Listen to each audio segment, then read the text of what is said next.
मैं पौड़ी गढ़वाल के कोटद्वार में कर्णवाश्रम में हूँ। जैसा कि आप जानते होंगे कि कर्णवाश्रम वही जगह है जहाँ पे राजा भरत ने जन्म लिया था। जो शकुंतला और दुष्यंत की जो प्रेम कहानी थी उसकी परिणति राजा भरत के रूप में हुई थी और उनका जन्म इसी स्थान पे हुआ था। तो मेरा ये मानना है कि यह जगह भारत के लिए बहुत ज़्यादा महत्वपूर्ण है, क्योंकि देश का नाम भारत राजा भरत के नाम पे ही पड़ा है। लेकिन यहाँ पर जो मालिनी नदी है जो आप पीछे देख रहे हैं, ये उसका कैचमेंट एरिया है। यहाँ पर एक पर्यटन विभाग एक पार्क बनाना चाहता है और वो इस कैचमेंट एरिया में बनना है, जिससे कि आगे जो यहाँ से पानी आगे बह के जाएगा और जो इससे सिंचाई होती है, आगे जो खेती बाड़ी होती है वो काफ़ी प्रभावित होगी। और साथ ही यहाँ पे आगे जो वाटर का जो डिस्ट्रीब्यूशन सिस्टम है वो भी काफ़ी इफेक्ट होगा।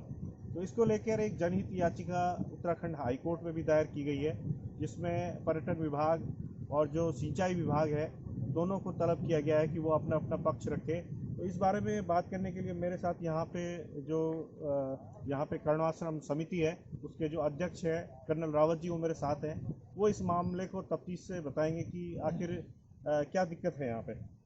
रावत जी, क्या दिक्कत है? जिस तरह से इतना महत्वपूर्ण स्थान है ये, यहाँ पे पर्यटन के लिहाज से डेवलप होना चाहिए, लेकिन जो मालनी नदी है उसका जो कैचमेंट एरिया है उसको बर्बाद करके और आगे जो सिंचाई उससे होती है उसको इफेक्ट करके तो हरगिज नहीं होना चाहिए जी। एक्चुअली ये जो पर्यटन विभाग और द्वारा जो एक स्कीम बनाई गई थी, जिसके माध्यम से इस क्षेत्र में जो मेरे पीछे आपको दिख रहा है जो नदी के बाईं तरफ है, उसमें एक 3.75 हेक्टेयर ज़मीन है। ये इस क्षेत्र में इन्होंने झील बनाने का प्रपोजल बहुत पहले बनाया था, पर उस समय जो है इन कुछ लोगों द्वारा इसमें ऑब्जेक्शन किया गया था। तो इन्होंने आईटी से भी कुछ लोग बुलाए थे, उन्होंने भी इस क्षेत्र का निरीक्षण किया और इस जगह को उपयुक्त नहीं माना और ये बताया गया कि ये ज़मीन जो है ये एक्चुअली नदी का फ्लड प्लेन है और नदी के फ्लड प्लेन में जो है कोई भी कंस्ट्रक्शन या कोई भी पक्का काम या कोई ऐसा नहीं होता। वैसे भी ये जो एरिया इन्होंने एयरमार्क किया है, ये हमारे इस क्षेत्र में हमारा मेला लगता है, हर साल जो मेला लगता है वो इसी एरिया में लगता है। और उसके कारण हम एक तो इससे मेले के होने में हनन होगा, दूसरा ये ज़मीन जो है बेसिकली फ्लड प्लेन है, क्योंकि जब नदी बह के आती है तो इस पूरे एरिया को कवर करती है। और इस संबंध में एक व्यक्ति हैं, मिस्टर किशन सिंह हैं, नेगी हैं, उन्होंने इस संबंध में एक जनहित याचिका जो थी वो हाई कोर्ट में दायर की थी और उसमें कोर्ट ने स्टे दे दिया था और ये स्टे काफ़ी समय तक बरकरार रहा। बट उसके बाद ये जो है दोबारा जो है इस केस में सुनवाई हुई और वर्तमान में जो है हाई कोर्ट के जो चीफ जस्टिस हैं, उन्होंने इरिगेशन विभाग को ये मांगा है कि आप जो है एक इस जो मॉडल आप बना रहे हैं उसको वो हमें पेश करिए। तो शायद नवंबर के पहले हफ्ते में या नवंबर के दूसरे हफ्ते में इसमें फिर से सुनवाई होगी। बट इस पूरे प्रपोजल का शुरू से ही समिति ने विरोध किया है, क्योंकि ये जो है इसके कारण जो है बहुत ज़्यादा नदी की जो जो पार्ट है वो छोटा कर दिया गया है। एक दीवार यहाँ बना दी गई है, ये दीवार, इस दीवार के बनने के कारण जो है नदी का जो बहाव है वो बहुत तगड़ा कर दिया गया है। उसके कारण जब नदी एक्चुअली बह के आएगी तो उसका जो उसके जो अफेक्ट होंगे वो बहुत भयानक होंगे, क्योंकि नदी जो है वो आगे से घूमेगी और वहाँ से पहाड़ को काटेगी और वो पहाड़ और कर्णाश्रम का जो पूरा इलाका जो नदी के बाईं तरफ है इसको इसमें डैमेज होने का खतरा है। वर्तमान में भी नदी के घूमने के कारण यहाँ पे सारा पूरा एरिया टूट गया था, यह भी फिर दोबारा बनाया गया है। तो ये जो जनहित याचिका दायर की गई है इसमें बहुत सही एक्चुअली किया गया। हालांकि समिति का इसमें कोई वो नहीं है, हम भी विरोध करते हैं, बट हमने कोर्ट में जाने की कोशिश नहीं की, क्योंकि हमारे पास इतनी ना तो वो है टेक्निकल एक्सपर्टीज़ है ना ऐसा कुछ तो है। तो हम चाहते हैं कि ये जो है झील यहाँ बिल्कुल नहीं बनी चाहिए। दूसरी चीज़ ये एक मेन चीज़ है, इस जगह का नाम एक्चुअली चौकी घाट है। चौकी घाट एक बहुत बड़ी मंडी होती थी और यहाँ पे अभी भी जो है वो घाट होने के नाते यहाँ पे लोग अपने जो लोग मृत्यु होती है उनका क्रियाक्रम करते हैं और जो उसके बाद जो कार्यक्रम होते हैं वो सब यहाँ किए जाते हैं।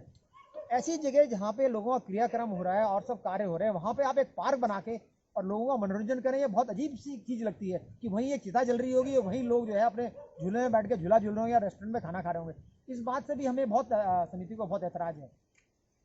मैं एक चीज़ और भी आपसे पूछना चाहूँगा कि जो कर्णाश्रम क्षेत्र है एक हेरिटेज प्रॉपर्टी, मैं समझता हूँ एक हेरिटेज टूरिज्म अट्रैक्शन है, तो इसको अपने तरह की जो इसका जो ओरिजिनल स्वरूप है उसी तरीके से इसे रखा जाना चाहिए। तो क्या आपने जो मंत्रालय पर्यटन विभाग के जो मंत्री है सतपाल महाराज और सिंचाई मंत्री भी स्वयं वही है, क्या उनसे कोई वार्तालाप नहीं करी इस संबंध में? नहीं, हमने वार्तालाप नहीं की, बट हमने जो है कर्णाश्रम विकास समिति ने अपने स्तर से कुछ विभिन्न जो हमारे प्रतिनिधि हैं उनसे वार्ता की थी। उनमें मुख्यतः जो थे, हमने जिनसे संपर्क किया वो थे मिस्टर अजय टमटा, जो इस समय भी सांसद हैं और पिछली सरकार में वो कपड़ा मंत्री थे, और दूसरे थे पर्यटन मंत्री मिस्टर रमेश शर्मा, जो कि मेरे ख्याल गाजियाबाद से सांसद रहे हैं, पर उनका देहरादून में भी कुछ इंटरेस्ट है यहाँ पे इस इलाके में। तो उस समय हमने इनसे संपर्क किया। इन्होंने, इन दोनों व्यक्तियों ने आपस में इनके माध्यम से कर्णाश्रम को जो आइकॉनिक स्थल, आइकॉनिक प्लेस जो कि जो जगह घोषित हुए हैं उसमें उन्होंने कर्णाश्रम का नाम डाल दिया है। तो इसलिए ये अब ये हो गया है कि ये स्थान जो है इसको एक भारत सरकार द्वारा मान्यता प्राप्त हो गई है, और अब यहाँ पे एक आइकॉनिक स्थल के रूप में इसको विकसित किया जाएगा। इस संबंध में 1918 में जब ये घोषित हुआ था, उसके बाद सितंबर 2018 और नवंबर 2018 में यहाँ पे मीटिंग हुई थी, डीएम के ऑफिस से भी मीटिंग हुई थी, यहाँ से सब डिपार्टमेंट के लोग आए थे। तो जो प्लान समिति ने बनाया था जिससे कि इस क्षेत्र की जो सांस्कृतिक और जो नेचुरल वो है वो बरकरार रहे, ना कि इसको एक कंक्रीट जंगल बना दिया जाए। तो एक प्लान बनाया गया था, उस प्लान के तहत जो है प्रिपेयर करके वो हमने वो पौड़ी गया था, पौड़ी से वो देहरादून शासन के पास, और वहाँ से वो दिल्ली गया हुआ है। पर सबसे बड़ी समस्या ये है कि इस सारे प्लान को एक्सक्लूड करने के लिए, आइकॉनिक के लिए भारत सरकार द्वारा एक CSR बॉडी, मतलब जो कॉर्पोरेट सोशल रिस्पॉन्सिबिलिटी के संबंध में एक कॉर्पोरेट घराने को चूज़ किया जाता है, और वो घराना जो होता है उस जगह का विकास करता है और जगह की डेवलपमेंट करता है। इस समय जो है वो मामला वहाँ फंसा हुआ है, क्योंकि अभी तक जो है वो कॉर्पोरेट घराना जो है वो चिन्हित नहीं किया गया है, और जिस दिन वो चिन्हित हो जाएगा, और मोस्ट लाइकली हो सकता है इस साल के अंत या अगले साल के शुरू में चिन्हित हो जाएगा, तो यहाँ पे जो जगह है, इस जगह में जो है यहाँ पे रिवर फ्रंट बनेगा, पूरा रिवर फ्रंट बनेगा, जो हमारा प्लान है, रिवर फ्रंट बनेगा, ब्रिज के नीचे की तरफ पार्किंग स्थल बनेगा। अच्छा, कर्णाश्रम का बेसिक स्वरूप ऐसा ही रहेगा, बट यहाँ पे जो है लाइट्स लग जाएंगी, यहाँ पे एक व्हाट यू कॉल एक गैलरी बनेगी, आर्ट गैलरी बनेगी, और रिसेप्शन सेंटर बनेगा जिसमें इंफॉर्मेशन अवेलेबल होगी, और एक फाउंटेन बनेगा। बट जो मेन स्ट्रक्चर जैसा ही अभी है ये वैसा का वैसा ही रहेगा, इसमें कोई तोड़फोड़ नहीं होगी, कोई चेंज नहीं होगा ऐसा प्लान। और उसके बाद जो है यहाँ पे 2 ट्रैकिंग रूट बनेंगे जो यहाँ से बापगढ़ और चरेक तक जाएंगे। तो ये, और उसके अलावा जो कनेक्टिंग रोड्स हैं यहाँ पे कर्णाश्रम के लिए, उन सबको सुदृढ़ किया जाएगा, वहाँ पे लाइटिंग अरेंजमेंट किया जाएगा, क्षेत्र का विकास किया जाएगा। तो ये कंप्लीट प्रोजेक्ट जो है 24 करोड़ रुपए का है, और इस समय जो है ये इसके लिए CSR की तलाश हो रही है, और जिस दिन वो मिल जाएगा उस दिन से ये काम यहाँ पे शुरू होगा।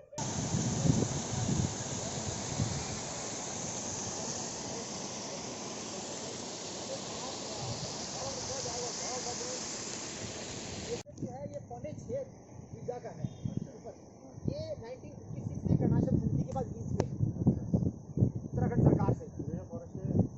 नहीं, ये जो छोटे तो ये जो है लीज में है 1956 से। अभी भी हमारे पास इसकी चाबी मेरे पास ही है, मतलब आई एम द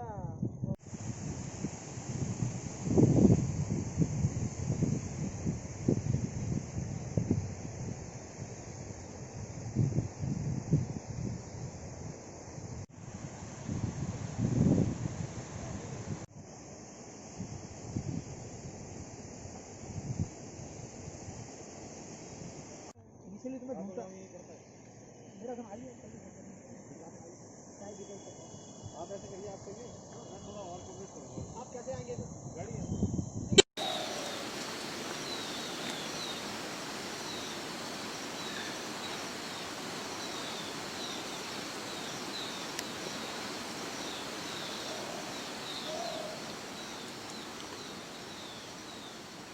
यहाँ पर जो शकुंतला और दुष्यंत की प्रेम कहानी है वो इसी स्थान पे पल्लवित हुई थी, और यहीं पे कर्णवा ऋषि के आश्रम में दोनों का मिलाप हुआ था, जिसके बाद एक संतान की उत्पत्ति हुई।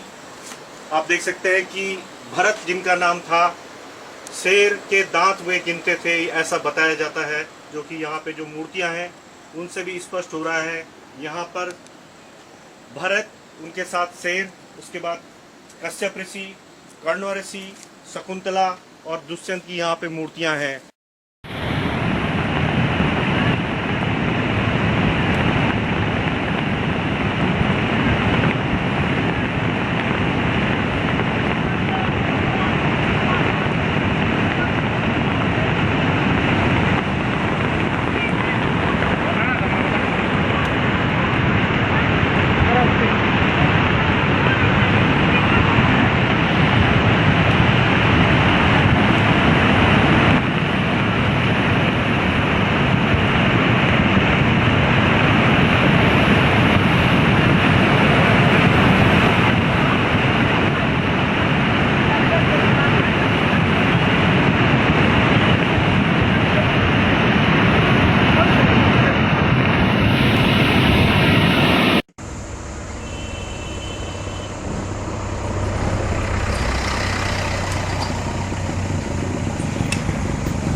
नेगी जी, जो कोटद्वार में मालन नदी पर टूरिज्म डिपार्टमेंट वहाँ पे कुछ काम कर रहा है, उसको लेकर आपने एक जनहित याचिका में आप पैरवी कर रहे हैं उसमें, क्या इश्यूज हैं उसमें?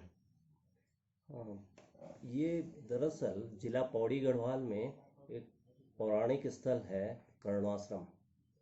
और हम सब जानते हैं कि कर्णाश्रम राजा भरत की जन्मस्थली है, और इन्हीं राजा भरत के नाम पर इस देश का नाम भारतवर्ष रखा गया। कर्णाश्रम जो है मालिनी नदी के तट पर बसा है, और मालिनी नदी हम सब जानते हैं कि बड़ी उसका एक ऐतिहासिक और सांस्कृतिक महत्व है उस क्षेत्र के लोगों के लिए। ऐतिहासिक इसलिए कि ये वो नदी है जिसका जिक्र हमारे जो वैदिक ग्रंथों में इसका जिक्र है, और मौर्यन पीरियड में एक ग्रीक ट्रैवलर आए मेगास्थनीज, और उनका जो ट्रैवल अकाउंट है इंडिका, उसमें ये इस नदी का जिक्र करते हैं। ये नदी गंगा की ट्रिब्यूटरी है, जो अपनी 80 किलोमीटर की यात्रा शुरू करती है शिवालिक रेंज से।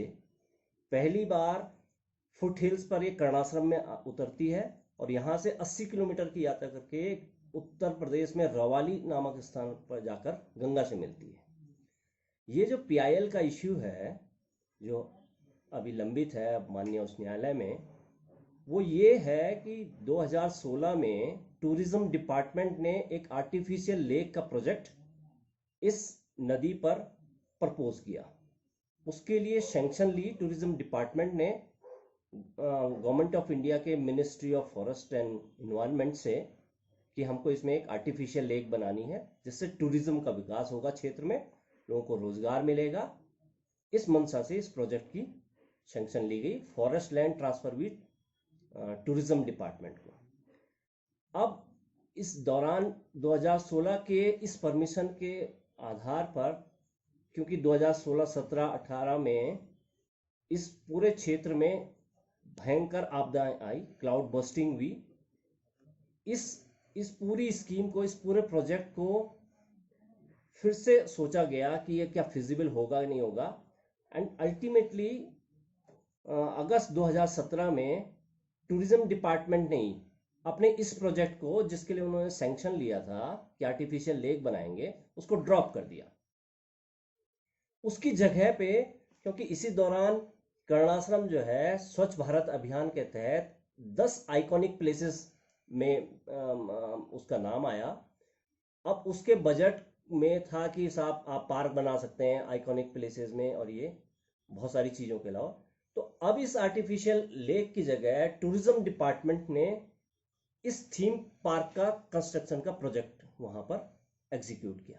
हमारा ये कहना है पीआईएल में कि आप मालिनी नदी जैसी एक ऐतिहासिक नदी पर, ऐतिहासिक भी है और उसके उस पूरे समाज की आर्थिकी और उसकी पूरे जो वहाँ का कृषि तंत्र है, इरिगेशन जो सिस्टम है, वो उस पर डिपेंडेंट है।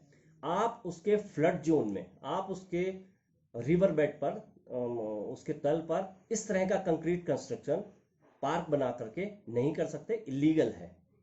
ये इसका इश्यू था।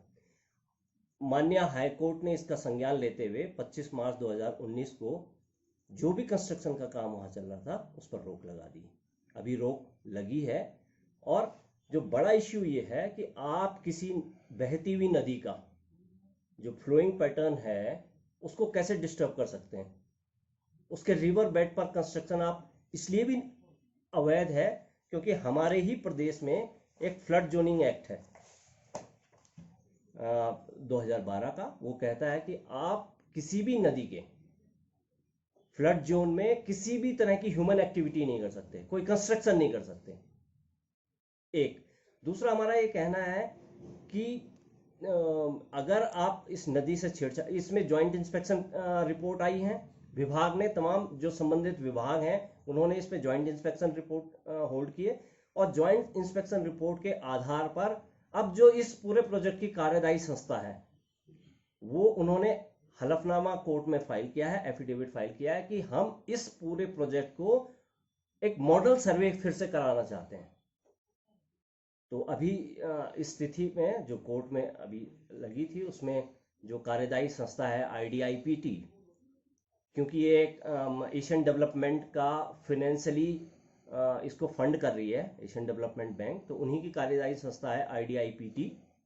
और उन्होंने कहा है कि हम इसे फिर से एक मॉडल सर्वे कराना चाहते हैं, जिसके लिए कोर्ट ने इसमें समय दिया है और कहा है कार्यदायी संस्था को कि जैसे ही इसकी मॉडल स्टडी आप पूर्ण कर लेंगे उसकी रिपोर्ट आप कोर्ट में फाइल करिए। ये इसकी अभी तक की जो पूरी वो है मैंने आपके सामने रखी।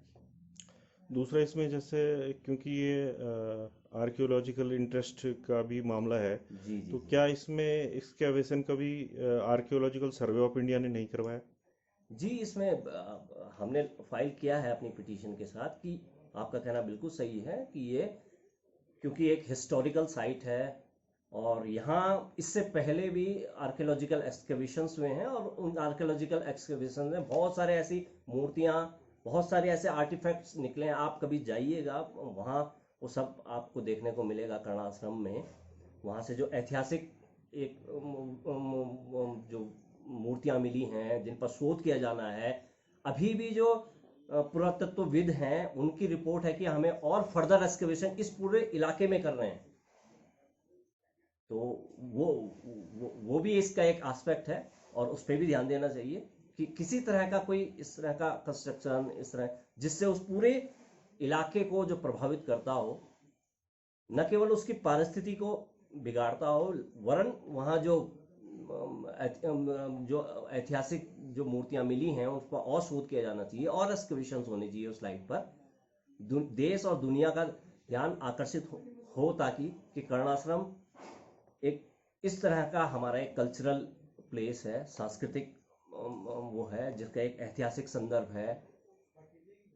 तो ये सब कुछ भी है उसका एक पहलू ये भी है कि हाँ वो एक ऐतिहासिक धरोहर है इस प्रदेश की नहीं, इस पूरे देश की, और उसे हमें संरक्षित करना चाहिए। आने वाली जनरेशन्स देखें कि यहाँ उस दौर में, उस दौर का जनजीवन, उस दौर की संस्कृति क्या थी और उसे संरक्षित किया जाना बेहद जरूरी है।